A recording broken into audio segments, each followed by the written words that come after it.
Hello, and welcome to this sort of Star Trek what if theory.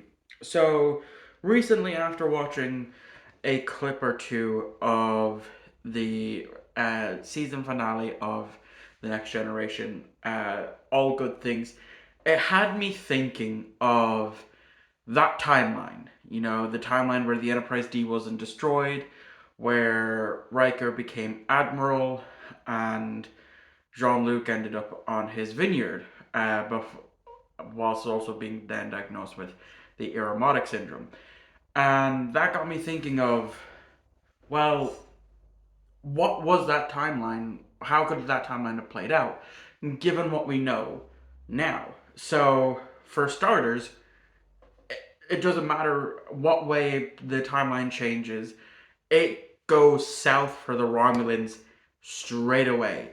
They either don't get destroyed by the Hoba system, meaning Spock did what he said he would do and saved them, or they got taken over by the Klingons prior to the Hoba star system going kaboom, and the Klingons were the ones who prevented that from happening.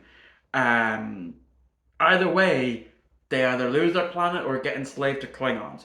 Not a good day to be a Romulan in either timeline, if you ask me. So, what about the Enterprise? You know, that's the main thing. And I've been thinking, and I've actually been thinking long and hard about this. And there's definitely some changes that I do need to talk about. The key thing, obviously, the Enterprise does not fall at Viridian 3. So, yes, during the movie Star Trek, the next, Star Trek Generations, we know that the Enterprise D just got destroyed. That's one of the big timeline changes that we know of. In this timeline, obviously, that does not happen. The events of the movie of Generations still play out one to one, except it doesn't get destroyed. How does it not get destroyed? My theory is Geordi does not get captured. Because that was the key thing, Geordi getting captured, his visor being altered, so that way the Duras sisters can see the shield frequency for the Enterprise for them to be able to bypass their shields and do major damage, which is what resulted in the destruction of the Enterprise D until it got rebuilt in Star Trek Picard Season 3. So obviously that didn't happen. So then what happened to the Duras sisters? Well, two things about that. Two ways that could have happened. Either one, they just randomly decided to open fire on the Enterprise, and which meant the Enterprise being the far superior ship compared to a 20-year-old Klingon vessel got destroyed, and no more Duras sisters. Or they didn't. They didn't fire on the Enterprise, and after Soren was killed, um, they just went about their merry way back to dealing with the Romulans, or something like that. So it could go either way. It's not all that important on what happens to the Duras sisters. So, what about Picard? What happens now after the end of Generations?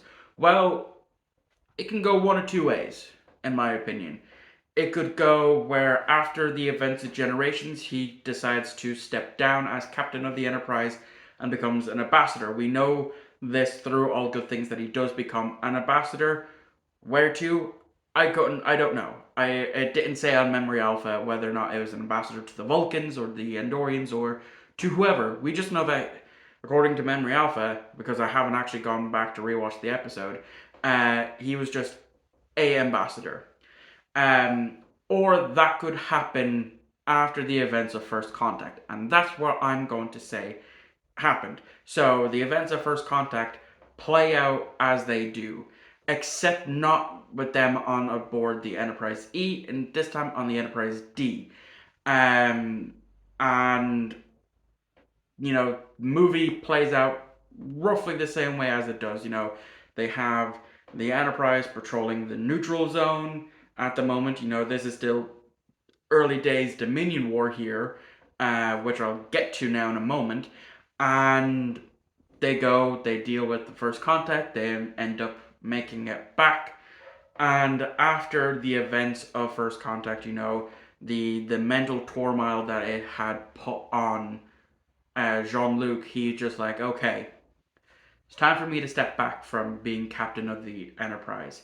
And so Will Riker is then immediately promoted to captain. Worf is either on DS9 or he's actually in, which is what I'm actually going to say is he's not actually a part of DS9's crew because the only reason why he joined DS9's crew is because of the destruction of the Enterprise.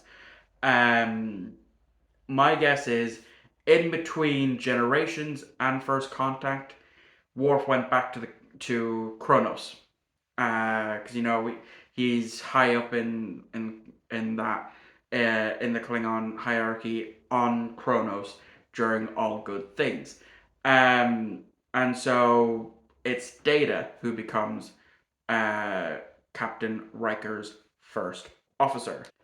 So here's another big timeline change.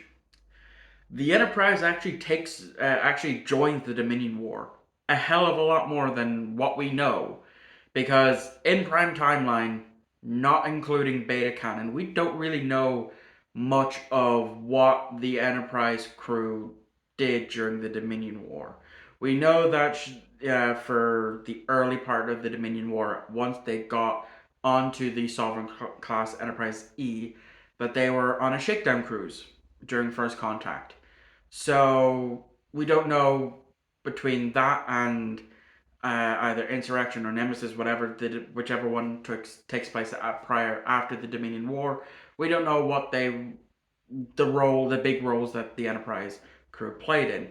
This time, because they're on a Galaxy class, they do. They play in a lot of the battles, and that's in a sense how Riker got, in my opinion, in this what if theory, got promoted to Admiral Riker.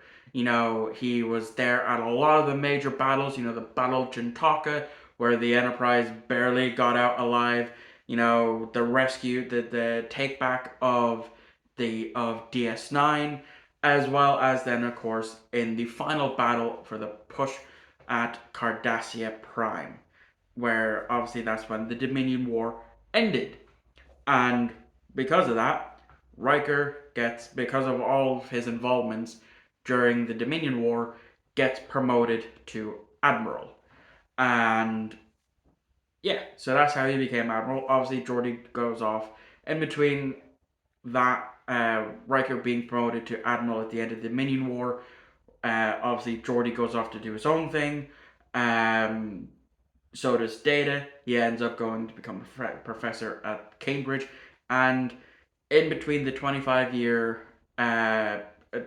from the end of season 7 of TNG to the 2395, where the 25-year jump takes place, obviously Deanna passes away, which gravely makes a massive rift between Riker and Worf, the two love interests for Deanna at that time. That also means that Jadzia never meets Worf and never falls in love with him, and they never get married. So that, in my opinion, is what happened until Q altered the timeline to give us what we know. Because of Q's altering that timeline, and Picard telling them, his crew, of this altered timeline, that's what resulted in the Enterprise being destroyed, the Hobus star system going kaboom, Data's first death, because he's died twice, Deanna's still being alive and ending up with Riker, and hit Riker obviously then going on to become the captain of the USS Titan. So let me know what you thought of this what if theory down in the comments below, and if you'd like to see more Star Trek what if theories, because I do have a list. So thank you all for watching, I hope you enjoyed, and I'll catch you all on the next upload.